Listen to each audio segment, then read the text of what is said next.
तस्वीरों वाली फ्लैक्स ना होती तो अच्छा था। कितना को बड़ा बुजुर्ग हो, को मुकद्दस हो, मस्जिद में तस्वीर जायज़ नहीं लगानी। बाहर लगा सकते हैं और किसी जगह लगा सकते हैं। मस्जिद में एहतियात करनी चाहिए। तस्वीरों वाली फ्लैक्स मस्जिद में नहीं लगानी चाहिए। ये सारे मेरे बुजुर्ग बैठे हुए क्यों जी? वैसे नाम लिखवाएं, बड़ा सारा नाम लिखवाएं, जमात का नाम लिखवाएं, बुजुर्गों का नाम लिखवाएं। अल्हम्दुलिल्लाहि रब्बिल आलमीन वस्सलातु वस्सलामु अला अशरफिल अंबिया व सय्यिदिल मुरसलीन व अला आलिहि व अस्हाबिहि व अज़वाजिहि व औलियाइ उम्मतिहि व उलमाए मिल्लतिही अजमाईन। अम्मा बाद फ़अऊज़ु बिल्लाहि मिनश शैतानिर रजीम। बिस्मिल्लाहिर रहमानिर रहीम। युरीदून लियुत्फ़िऊ नूरल्लाहि बिअफ़वाहिहिम वल्लाहु मुतिम्मु नूरिही वलौ करिहल काफ़िरून। हुवल्लज़ी अरसल रसूलहु बिलहुदा व दीनिल हक़्क़ लियुज़हिरहु अलद्दीन कुल्लिही वलौ करिहल मुश्रिकून।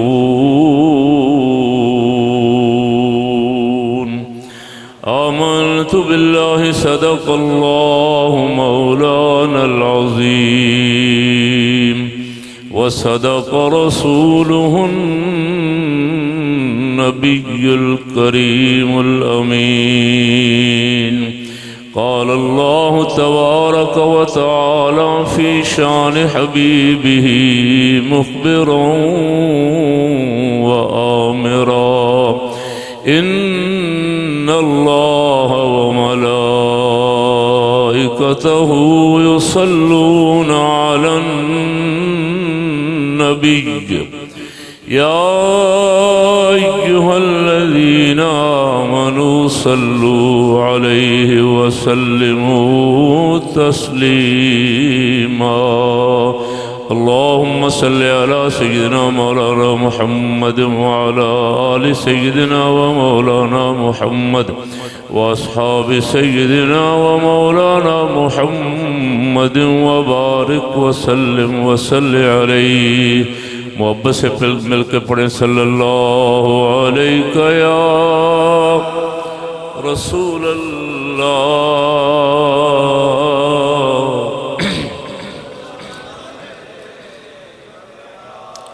इलाही जिस्म में जब तक के मेरे जान रहे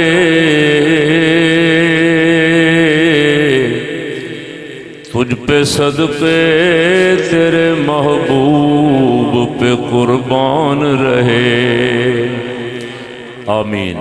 इलाही जिस्म में जब तक के मेरे जान रहे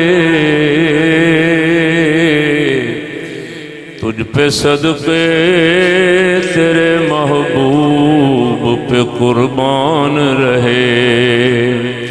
कुछ रहे या न रहे पर ये दुआ है कि अमीर नज़ा के वक्त सलामत मेरा ईमान रहे। सल्लल्लाहु अलैका या रसूल अल्लाह।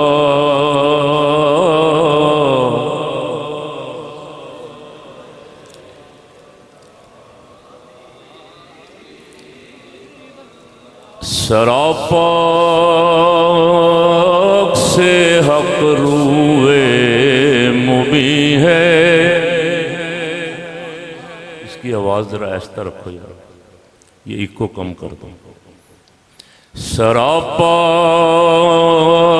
से हक रूए मुबी है, सरापा अक्से हक रूए मुबी है। तेरा सानी तो क्या साया नहीं है, तेरा सानी तो क्या साया नहीं है। मेरे दिल में है जलवे लामकां के, मेरे दिल में है जलवे लामकां के। क्यों? मकीने लामकां दिल में मकी है, मकीने लामकां दिल में मकी है। हम्दो सलात के बाद एक दफ़ा मैंने हजरत साहब के सामने तकरीर की, नात नहीं पढ़ी, तो रोक के मुझे फरमाया कि आज आपने नात नहीं पढ़ी। इसलिए अपनी आदत पूरी की है, सुन्नत उनकी बुजुर्गों की। अल्हम्दुलिल्लाह, अल्लाह का लाख लाख शुक्र है। आज एक काफ़ी देर बाद फिर आपके इस महल्ले में उस्तादुल उलमा हज़रत मौलाना मोहम्मद सिद्दीक़ साहब रहमतुल्लाह अलैह की याद में मुनक़्क़दा इस महफ़िल में आपकी तरह मुझे भी हाज़री का शर्फ़ हासिल हो रहा है। अल्लाह रब्बुल आलमीन हम सब की हाज़री कबूल फरमा ले। एक वली कामिल, एक आलिम रब्बानी, मर्द हक़ की मजलिस में, पाकीज़ा मजलिस में, उनके ज़िक्र मुबारक की मजलिस में हाज़री बड़ी सादत है अल्हम्दुलिल्लाह। और बहुत सारे उलमा का जम्मे गफ़ीर है यहाँ। मैं अपनी सेहत की वजह से आजकल सफ़र से बहुत बचता हूँ, ख़ुसूसन गुज़श्ता 2 साल से जब से सुन्नियों का आपस में मसला बना। बहुत सारे हज़रात मुझे इरशाद फरमाते हैं तकरीरों के लिए, मैं जा आ नहीं रहा बाहर शहर से कहीं। हज़रत क़िबला उस्तादुल उलमा मुफ्ती तसद्दुक़ हुसैन साहब ने मुझे को 2-2.5 महीने पहले हुक्म फरमाया कि वहाँ चलना है। ये चूँकि दिन रात हमारे साथ है अल्हम्दुलिल्लाह, तो मैंने अर्ज़ किया कि आप मेरी सेहत देख लें, जैसे हुक्म फरमाएंगे। तो मैं अल्हम्दुलिल्लाह इनके हुक्म पे इनके साथ ही हाज़िर हो गया हूँ। और तय हमारा यही हुआ था, तकरीर ये करेंगे और मैं आपके साथ दुआ में शरीक हो जाऊँगा। तो उन्होंने मुझे फरमाया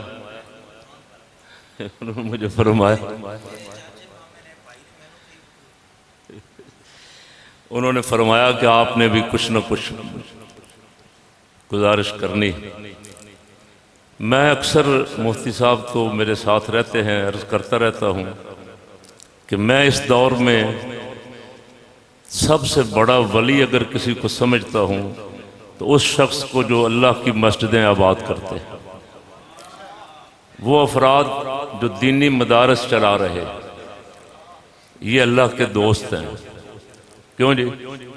2 ही दोस्त हैं ना, 2 ही सूरतें हैं, या को अल्लाह का दोस्त है या दुश्मन है। तो अल्लाह के घर आबाद करने वाले अगर अल्लाह के दोस्त नहीं हैं तो फिर कौन है? माफ़ फरमाएं, यहाँ जितने आस्थाने हैं मैं सबसे अल्हम्दुलिल्लाह तकरीबन ज़्यादातर मेरी हाज़िरी हुई। दरिया शरीफ भी, चूरा शरीफ भी, यहाँ रास्ते में बसाल शरीफ था, बसाल शरीफ भी उर्स मुबारक के मौके पर हाज़िरी होती रही जब सेहत ठीक थी। आजकल तो गैर हाज़िरी है ज़्यादातर। ये सारे बुज़ुर्गों के आस्थाने हैं। और मैं जहाँ रहता हूँ गुलबर्ग में, वहाँ बड़ी बड़ी गद्दियों वाले साहबजादगान रहते हैं। पंजाब की जो बड़ी बड़ी मशहूर गद्दियाँ हैं, मैं नाम किसी का अदबन नहीं लूँगा, उनके ज़्यादातर साहबजादगान अब गुलबर्ग में है, लाहौर में या इस्लामाबाद में या डिफेंस में। और कुछ कराची में हैं जो सिंध के पीर हैं। पीरों के साहबजादे अपने आस्थानों पे नहीं हैं, इसलिए कि उनके पास माल बहुत है, अब आस्थाने पे बैठने की ज़रूरत नहीं है। उनके मशागल क्या हैं? वो घोड़े दौड़ाते हैं, रेस में हिस्सा लेते हैं, बड़ी बड़ी गाड़ियां रखते हैं और बड़े बड़े लोगों के प्रोग्रामों में शरीक होते हैं। हम सुन्नी हैं, हम हाथ चूमते हैं, हम पाँव चूमते हैं और समझते हैं ये वलियों का बेटा है, ये भी वली है। लेकिन मैंने थोड़ी सी इससे बगावत की हुई है आजकल। मैं कहता हूँ ये लोग 40 साल, 50 साल, 60 साल जो काल अल्लाह काल रसूल कहते रहे, पढ़ाते रहे, पढ़ते रहे, लोगों को बुला बुला के, आज भी यही आलम है। खतीब जब जुमा के खुतबे के लिए, तकरीर के लिए बैठता है, 2-4 आदमी होते हैं, ये आपका इंतज़ार करते हैं, आधा घंटा तकरीर करके आपका इंतज़ार करते हैं। कोई खुतबे के टाइम आ रहा है, कोई अजान के टाइम आ रहा है, लेकिन ये कभी बददिल होके, नाराज होके मस्जिद छोड़ के नहीं गए। क्यों जी? इन्होंने ऐसी दोस्ती लगाई है। किससे है ये? किसका घर है? जिसका घर है, घर वाले से ऐसी दोस्ती लगाई है। कोई हड़ताल करता है, कोई कलम छोड़ हड़ताल, हर तबका ही, कोई क्लर्क, कोई डॉक्टर, कोई इंजीनियर, और आजकल तो MNA और MPA की हड़ताल चल रही है। क्यों जी? आज जो मार्का हो रहा है, दुआ करें अल्लाह इस मुल्क की हिफाजत फरमाए। ये किस लिए लड़ रहे हैं? हमारे लिए लड़ रहे हैं, गरीबों के लिए। कहते हैं ना महंगाई मार्च लेके जा रहे हैं। शहबाज शरीफ साहब और मरियम नवाज और हमजा शहबाज और बिलावल जरदारी और मौलाना फजल रहमान ऐलान करके आए हैं कि ये महंगाई मार्च है। तो मैंने कल अपने वहाँ, शायद मुझे याद रहा कि नहीं, मैंने जुम्मा में कहा कि इसका नाम हवसे इक़्तिदार मार्च रखें, महंगाई मार्च नहीं। महंगाई के लिए आप नहीं निकले, अवाम के लिए आप नहीं निकले। तो वैसे मैं आपसे सवाल करता हूँ, आप ज़रा इस्लामाबाद के करीब हैं, हमसे ज़्यादा हैं, ये महंगाई के लिए निकले हैं? बोलें तो सही यार, ऊंची ज़रा। ये अपने अपने मफाद के लिए निकले हैं, अपनी ज़ात के लिए निकले हैं। इक़्तिदार की लड़ाई है, कुर्सी छीनने के लिए एक दूसरे से, इस्लामाबाद पे कब्जा करने के लिए निकले हैं। और उलमा और दीन के खादिम जब भी निकले हैं, कभी ख़त्म नबूवत के लिए, कभी नामूस रिसालत के लिए, कभी निज़ाम मुस्तफ़ा के लिए।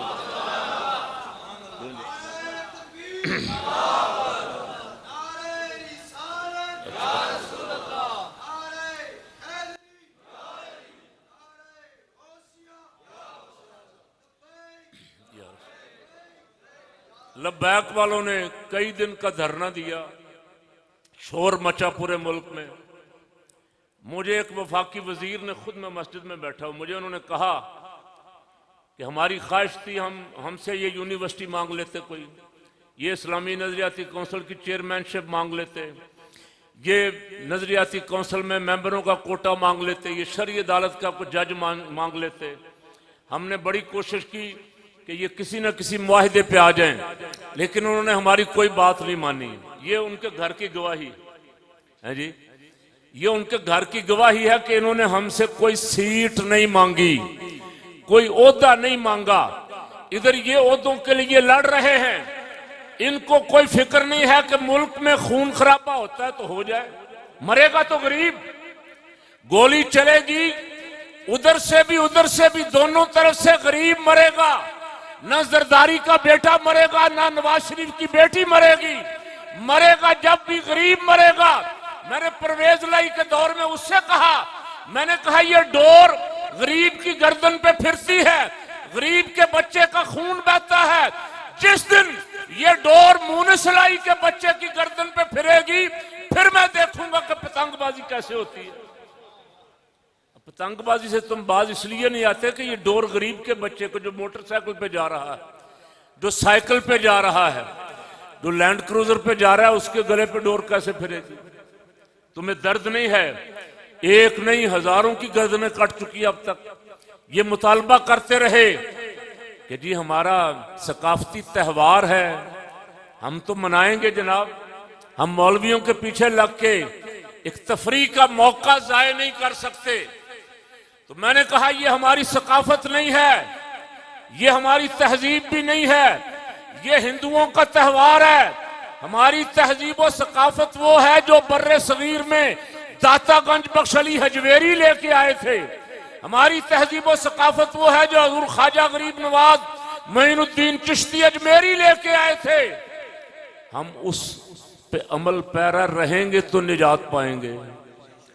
अगर हमारी सकाफत ये हो गई कि शहर में हर छत पे लड़कियां और लड़के इकट्ठे होके बज़ाहिर हाथ में डोर पकड़ी हुई है और आवाज आ रही है दिल हुआ बो काटा, ये मुसलमानों की सकाफत है? और बोलें तो सही, आप अल्लाह का शुक्र अभी इन मुसीबतों से बचे हुए हैं। हमारे यहाँ ये वबाएं ऐसे वबाई अमराज की तरह सरायत कर गई, यानी अब सख्ती से पाबंदी है, इसके बावजूद रोज को न को खबर आ जाती, फलां जगह किसी बच्चे की गर्दन कट गई, फलां जगह किसी बच्चे की गर्दन कट गई। तो मैं अर्ज कर रहा था, इन्होंने कोई ओहदा नहीं मांगा, कोई सीट नहीं मांगी। हजरत इमाम शाह नूरानी सिद्दीकी रहमतुल्लाह अलैह 1997 में जब मियां साहब को भारी अक्सरियत 2/3 अक्सरियत मिली ना, तो उन्होंने आते ही कोशिश की कि सुन्नियों का सबसे बड़ा लीडर है, इसे राम करें, इसे अपने साथ मिला लें ताकि ये भी खामोश रहें। हजरत को ऑफर की कि हम आपको इस्लामी नजरियाती कौंसिल का चेयरमैन बनाते हैं, और इस्लामी नजरियाती कौंसिल का चेयरमैन जो है उसकी मराआत वफाकी वजीर के बराबर है। इस्लामाबाद में घर भी मिलेगा, झंडे वाली कार भी मिलेगी, तनख्वाह भी अच्छी मिलेगी, और रोब शोब भी, इज्जत एहतराम भी, बल्ले बल्ले भी रहेगी। हजरत साहब आपको हम ऑफर करते हैं, आप तशरीफ लाएं। तो सुनियो, ये याद रखा करें, हमारे कायद ने पता क्या फरमाया? उन्होंने फरमाया, मियां साहब सारी जिंदगी सिर्फ सरकार की नौकरी की है, इस आखिरी उम्र में आकर सरकारी नौकरी कैसे कर लो? आप अपनी चेयरमैनी अपने पास रखें। जनरल ज़ियाउल हक से भी यही कहा कि हमारा कोई मुतालबा नहीं है किसी चेयरमैनी का, हमारा मुतालबा है मुल्क में हजूर का निजाम नाफिज कर दो, हम जारू कशों में शामिल हो जाएंगे। हजूर का निजाम तो लाओ ना। सारी जिंदगी इसी तगोदो में बसर फरमाई, इख्तिदार की तरफ थूका भी नहीं। और फरमाया करते थे, आप सुना करते थे, ये पुराने बुजुर्ग सब जानते हैं, इनको याद हो गया। फरमाया करते थे, क्या इश्क ने जाना है, क्या हुस्न ने जाना है, क्या इश्क ने समझा है, हम खाक नशीनों की ठोकर में जमाना है। उनकी ठोकर में अल्लाह ने इतनी ताकत रखी थी कि हुक्मरान लरजते थे। और आज आप देख लें, कोई ऐसा आपको पूरे मुल्क में एक भी लीडर ऐसा नजर आता है जो इनको बिठाए और समझाए कि बंदे के पुत्र बनो, मुल्क का नुकसान हो रहा है? कोई बंदा ऐसा है मुल्क में? क्यों जी? एक तरफ 11 जमातें इकट्ठी हैं, एक तरफ हुक्मरान है, दोनों बस पता नहीं। आज देखें, अल्लाह खैर फरमाए मुल्क पे, आज या कल 2-3 दिन बड़े खतरनाक हैं। क्या होगा? मार्शल लॉ आएगा, एमरजेंसी आएगी, असम्बलियां टूटेंगी, अदम एतमाद होगी, कोई पता नहीं। ये सारे पत्ते वो कहते हैं हमने अपने कार्ड छुपाए हुए हैं, वो कहते हैं हमने अपने कार्ड छुपाए हुए, आखिर में शो करेंगे। जो भी करेंगे मलबा अवाम पे गिरेगा। 15-15 करोड़ 25-25 करोड़ पे जिन मेंबरों ने जमीर बेचा है, वो पैसा गरीब के टैक्स का है, जो सिंध गवर्नमेंट लूट के जमीर खरीद रही है। बड़े होटलों में बंदे बंद किए हुए हैं, छुपाए हुए कि इनसे वोट लेना है।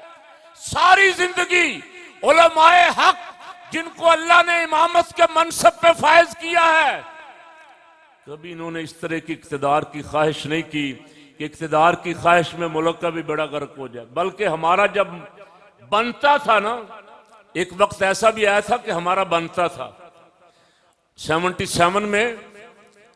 आप सबको याद है, पुराने बुजुर्गों को, जो भुट्टो साहब के खिलाफ तहरीक चली, उस तहरीक का नाम था तहरीक निजाम मुस्तफ़ा सल्लल्लाहु अलैहि वसल्लम। पूरे मुल्क के हर शहर में, हर कस्बे में बच्चा बच्चा, बुजुर्ग जवान सब ये नारा लगा रहे थे, सारे दुखों की दवा है निज़ाम मुस्तफ़ा सल्लल्लाहु अलैहि वसल्लम।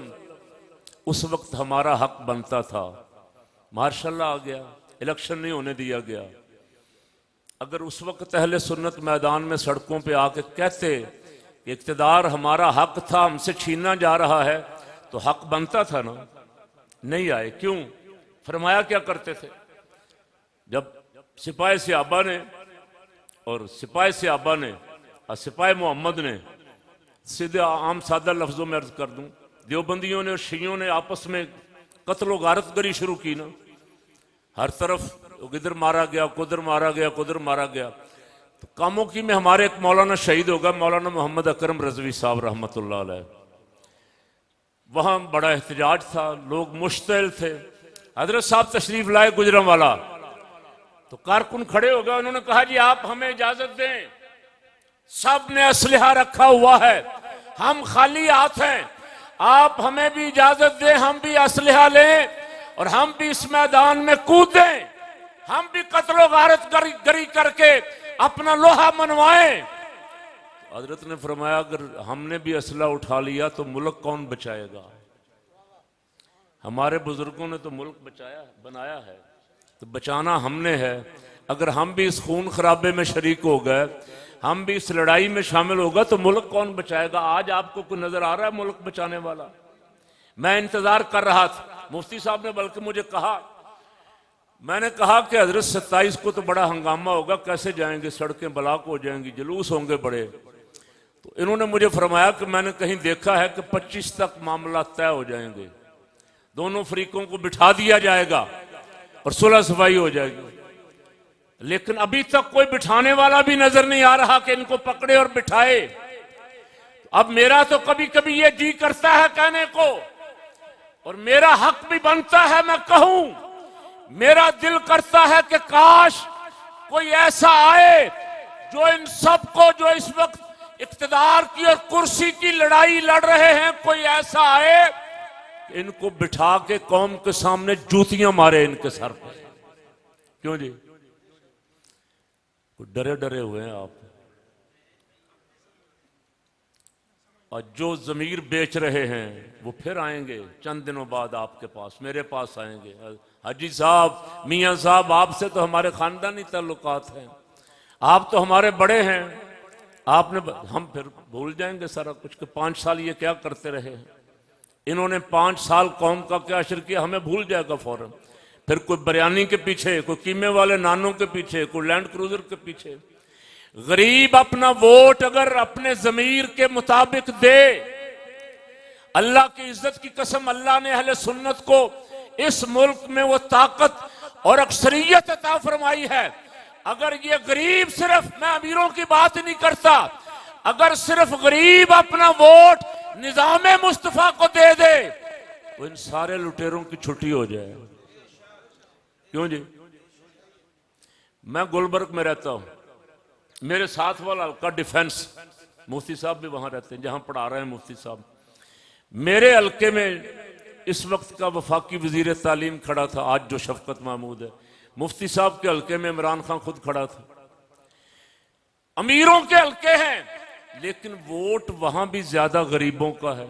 वहां जो गरीब आबादियां हैं, यानी मेरे हल्के में अगर 2.5-3 लाख वोट है तो उसमें कम से कम 2 लाख वोट कच्ची आबादियों का है, जो उन अमीर आबादियों के दरमियान मोहल्ले हैं उनका है। तो मैंने बड़ी दफा उनको दावत दी, पैगाम दिया, मैंने कहा मालदार की दौलत देख के किसी हकदार का या हक की तरफ बुलाने वाले का आप रास्ता इख्तियार नहीं करते, आप कहते हैं वो तो बड़ा। मैंने कहा यार ये लूट के ले गए मुल्क, वो कहते हैं जी ये तो रजया गई, ये मौलवी साहब होंगे तो पहले रजन की कोशिश करेंगे, आप उन्हें तो खा लिया जिन्ना को खाना से। तो मैं आपसे पूछता हूं, वैसे वो रज गए हैं? बोले तो सही है।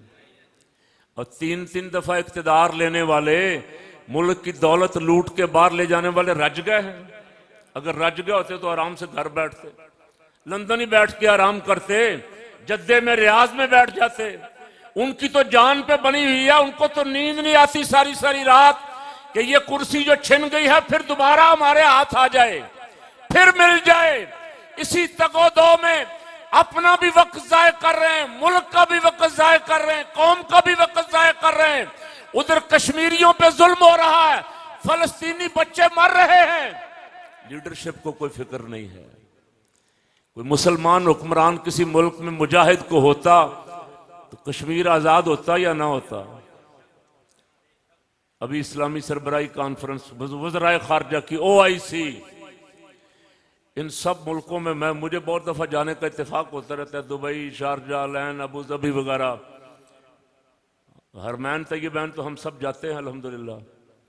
इन सब बादशाहों में कोई एक बादशाह भी कश्मीरियों के साथ खड़ा हुआ? उनका कलमे का रिश्ता नहीं है। कोई एक भी फलस्तीन के साथ खड़ा हुआ? अब इसराइल के सफीर को इजाजत मिल रही, इसराइल के सफारत खाने खुल रहे हैं। तो ऐसे भाई बातों से, नारों से, खान साहब खाली नारे लगाने से मुल्क में रियासत मदीना नहीं बनेगी, खाली नारे लगाने से मसाइल हल नहीं होंगे। क़यादत बा किरदार रहमत आलम सल्लल्लाहु अलैहि वसल्लम की गुलाम क़यादत, सैयदना फारूक आज़म के नक्शे कदम पे चलने वाली क़यादत जब तक मुल्क में नहीं आएगी, निजाम नहीं बदलेगा। और मैं तो आजकल सोशल मीडिया पे तो तकरीबन मैं रोजाना क्लिप डालता हूं और मैं ये फिक्र आम कर रहा हूं कि ये जो सिस्टम मुल्क में चल रहा है, इस सिस्टम के जरिए कभी इस्लाम नहीं आ सकेगा। क्यों जी? मैं अगर यहां इलेक्शन लड़ूं, या तो ऐसी हवा चल जाए, कोई अंधेरी चल जाए, लोगों के दिल बदल जाएं। अगर ये नहीं, लोगों को पैसे से मुतवज्जे करना है तो फिर जिसके पास 50 करोड़ रुपया है वही सीट जीतेगा ना, जिसके पास अरब रुपया है।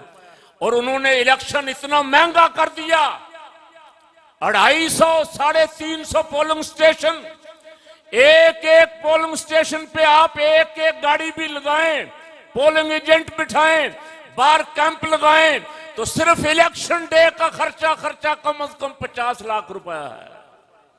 मौलाना साहब, मुफ्ती साहब भी इलेक्शन लड़े 2013 का, मैं भी लड़ा, और भी बहुत, जो भी इलेक्शन पे खड़ा होगा हम में से तो किसी के पास, पूरी जमात के पास इतने पैसे नहीं हैं। और आपने देखा इस इलेक्शन में लब्बैक ने 22 लाख वोट लिए। कितने? सीटें कितनी मिली? क्यों जी? बोलें तो सही। कौमी असम्बली की सीट एक भी नहीं मिली। 1988 में जमीयत उलमाए पाकिस्तान ने, उस वक्त पाकिस्तान की आबादी 12-13 करोड़ थी, जो आज बढ़ के 22 करोड़ पे चली गई। जमीयत उलमाए पाकिस्तान ने 18 लाख वोट लिए, सीटें 3 सिर्फ। ऐसा निजाम उन्होंने बना दिया। वोट हमने बहुत ज्यादा लिए, इसलिए कि बड़ी बड़ी हस्तियां खड़ी थी। हजरत मौलाना हामिद अली खान, मियां जमील अहमद शरकपुरी, मौलाना शाह नूरानी, मौलाना अब्दुल सत्तार खान नियाजी, हजरत मौलाना नूरुल्लाह नईमी बसीरपुर वाले, बड़े बड़े अकाबरीन इलेक्शन लड़ रहे थे। किसी जगह हम 500 वोट से हारे, किसी जगह 2000 वोट से हारे। सीटें हमें सिर्फ 7 मिली। अगर मुल्क का निजाम दुरुस्त होता, अगर भुट्टो को 70 मिली थी तो हमें कम से कम 60 तो मिलनी चाहिए थी, अगर निजाम दुरुस्त होता। ये निजाम उनको सूट करता है, हमें सूट नहीं करता। मैंने इसलिए मुतालबा किया, अगर हमारा 22 लाख वोट था तो कम से कम कौमी असम्बली की 30 सीटें हमारी बनती थी। इसे कहते हैं मुतनासिब नुमाइंदगी। मैं इसका मुतालबा कर रहा हूं, निजाम बदलो। इस तुम्हारे निजाम के जरिए चोर आएंगे, डाकू आएंगे, ब्लैकमेलर आएंगे, स्मगलर आएंगे, जमीर फरोश आएंगे, अपनी माएं बहनें बेचने वाले मेंबरान आएंगे। जब वो आएंगे तो क्या निजाम बदलेंगे? वो आएंगे तो गरीब के लिए आएंगे, वो आएंगे सिर्फ अपने लिए। सेनेट का वोट देना है, 10 करोड़ रुपया मिल रहा है, पकड़ लो। मौलवी फजलुर रहमान साहब की जमात के पिछली दफा सेनेट के इलेक्शन में तकरीबन 12-13 में से 4-5 में से 3-4 मेंबरों ने वोट उधर दिया, पैसे पकड़े, पीपल पार्टी वालों ने पकड़े। इसलिए आज तक वो उनको ऐलान भी नहीं कर सके कि हम इनको जमात से खारिज करते। मैं अर्ज कर रहा था, उलमाए हक ने सौबतें बर्दाश्त की, तकलीफें बर्दाश्त की, मस्जिद नहीं छोड़ी। क्यों जी? मुफ्ती साहब मेरे सामने, आपके सामने मौजूद हैं। हमारे पास भी इस इलेक्शन के बाद कई ऑफरें थी कि हम मदरसा छोड़ के इस्लामाबाद चले जाएं, लेकिन अल्लाह का शुक्र है, अल्लाह ने हमें मस्जिद की मोहब्बत अता फरमाई है। क्यों जी? उलमा यहाँ जो बैठे हुए हैं, ये अल्लाह की करम नवाजी, इनके रिज्क का जिम्मेदार भी वही है। तो सारी खुदाई के रिज्क का जिम्मेदार वो, लेकिन कुछ लोग समझते हैं, जैसे मुशर्रफ साहब कहते थे, वो कहते थे जी इनको इंग्लिश पढ़ाओ, इनको मैथमेटिक्स पढ़ाओ, नहीं तो इनको नौकरी कैसे मिलेगी। तो मैंने उन दिनों कहा, मुशर्रफ साहब ये आपकी नौकरी के लिए नहीं पढ़ रहे, ये जिसका दीन पढ़ रहे हैं ना, रिज्क का जिम्मा उसने लिया है। ये जंगल में भी बैठेंगे, रिज्क देने वाला वो है। और आपने देखा अल्हम्दुलिल्लाह, दाता साहब दाता अली हजवेरी रदी अल्लाह तआला जहाँ आके बैठे थे दरियाए रावी के किनारे, शहर तो सारा परे था, उधर दूसरी तरफ था, शहर सारा उधर आ गया जहाँ दाता साहब बैठे थे, आके रावी परे चला गया। अब कोई हुकूमत नहीं थी जो उनको आके वजीफा देती कि आपके पास सारा दिन खानका शरीफ में इतने हजारों लोग गरीब नादार मिस्कीन आते हैं, तो हम आपको कोई वजीफा लगा दें। लेकिन ऐसे अहलुल्लाह, अल्लाह के नेक बंदे किसी दुनियावी वसीले के मोहताज नहीं हैं। ये जिसका काम करते हैं उसने इनकी इज्जत का जिम्मा भी खुद लिया है। वजीर पहले भी हमारे पीछे खड़े होते थे, जुमे में आके नून लीग के वजीर भी खड़े होते थे, पीटीआई के वजीर भी पीछे खड़े होते हैं। मुसल्ले पे वही होगा जिसके दिल में कुरान है, मुसल्ले पे वही होगा जो हदीस का आलिम है, जो रसूल पाक सल्लल्लाहु अलैहि वसल्लम के दीन का खादिम है। अल्लाह ने ये मुसल्ला उनको अता फरमाया। हमें ये समझा दिया गया, हम सुन्नियों को खास करके, दूसरों से मुझे गिला करने का हक ही नहीं है, और वो अपने लीडरों के साथ हैं। उनके खिलाफ हजार प्रोपेगंडा हो, उनकी कौम उनके साथ है। हमारी कौम कोई पीपीपी के पीछे, को पीटीआई के पीछे, को नून के पीछे, को काफ के पीछे। जिस दिन ये अपनी जमातों के साथ आ गए, जिस दिन या रसूल अल्लाह कहने वाले अहले सुन्नत एक प्लेटफार्म पे आ गए, कोई जमात इनका मुकाबला कर सकेगी? दुआ करें, अल्लाह करे ये आ जाए वापस। ऊंची आमीन कह दें और ऊंची कह दें। जानने कुर्बान करने वाले जो है ना, उनका अपना एक ज़ौक़ है, जायका है, उनको मजा इसी में आता है। शहीद से जन्नत में सवाल होगा, अल्लाह करीम फरमाएगा तुझे बता और कुछ चीज चाहिए? जन्नत की हर नेमत सामने मौजूद है, और कुछ चाहिए और किसी चीज की तमन्ना कर। शहीद अर्ज करेगा, मौला और किसी चीज की तमन्ना नहीं, तमन्ना अगर है तो ये है दुनिया में वापस भेज, एक दफा फिर लड़ते लड़ते तेरे नाम पे कुर्बान हो जाऊं। जो मजा तेरे नाम पे कुर्बान होने में आया था वो तेरी जन्नत में भी नहीं आया।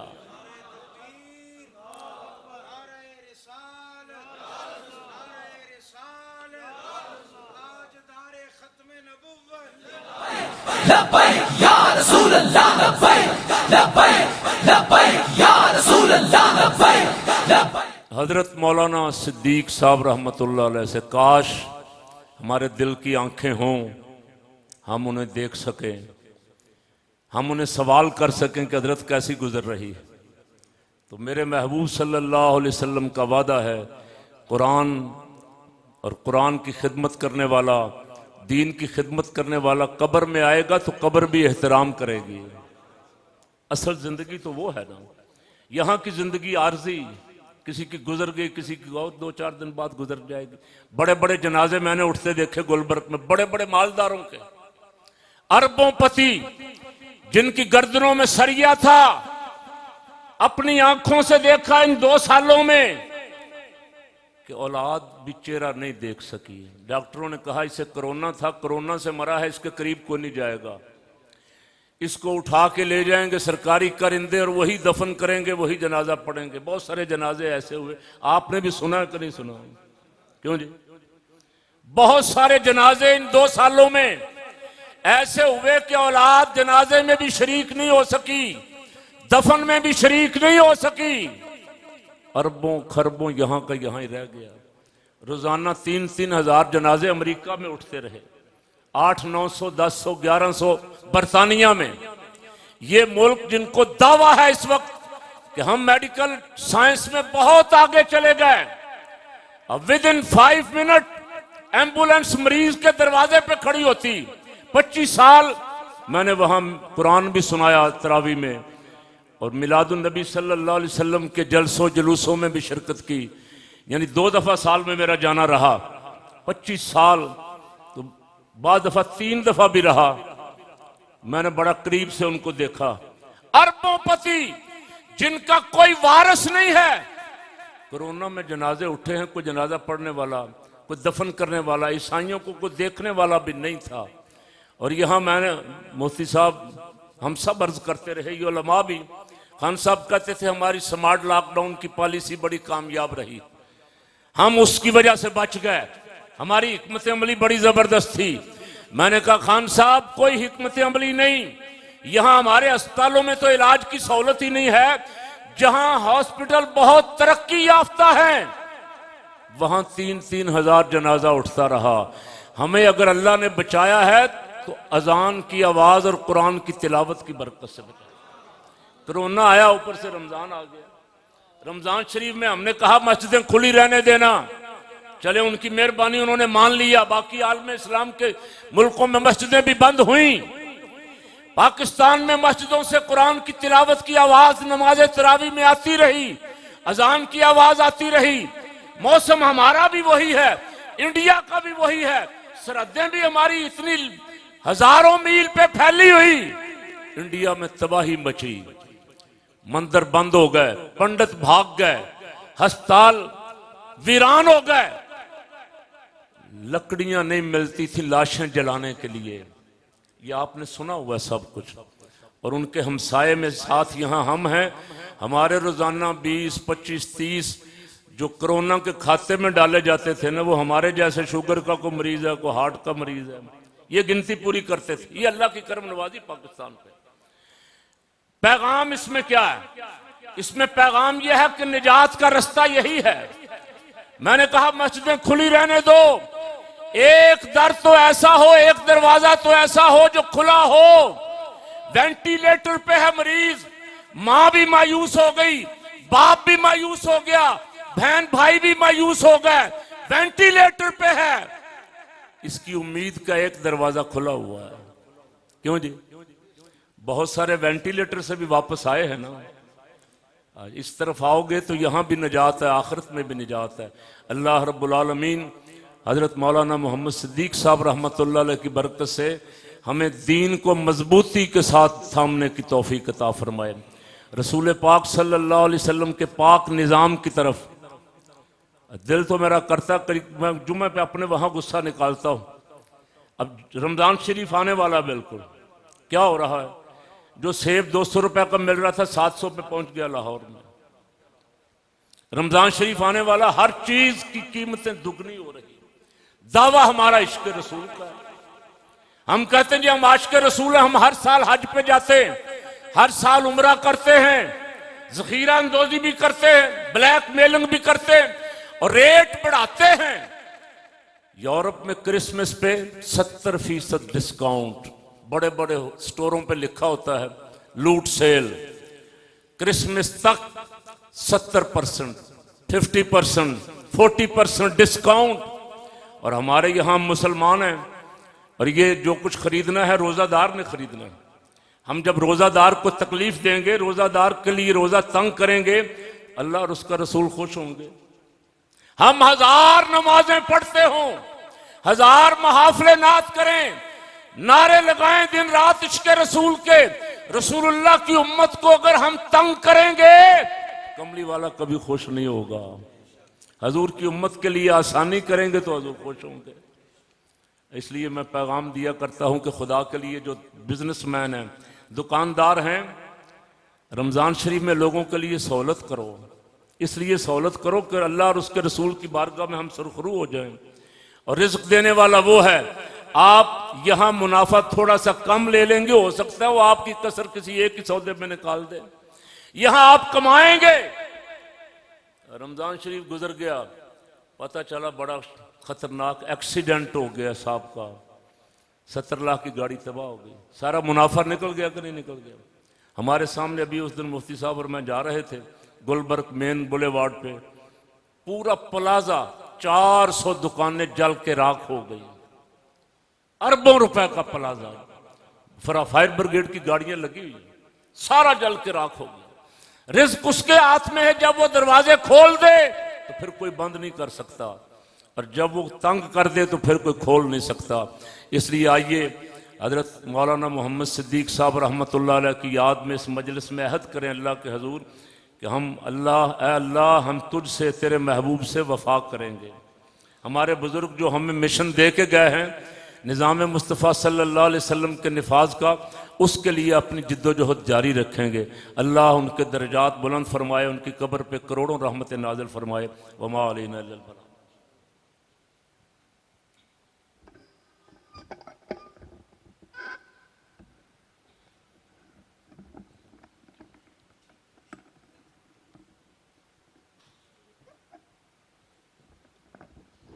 माशाअल्लाह सुभान अल्लाह। अब आप दुरूद सलाम वास्ते खड़े हो जाओ, सलातो सलाम पढ़िए, फिर दुआ खैर। मुस्तफ़ा जाने रहमत पे लाखों सलाम, शमाए बज़ में हिदायत पे लाखों सलाम, जे सोहाली कड़ी चमकाते बाका चांद, सोहानी चमकाते बाका चांद, उस दिल अफरो लाखों सलाम, मुस्तफा जाने अस्सलाम खुदा के लाडले प्यारे रसूल, ये सलामे आज जाना हो कबूल। ला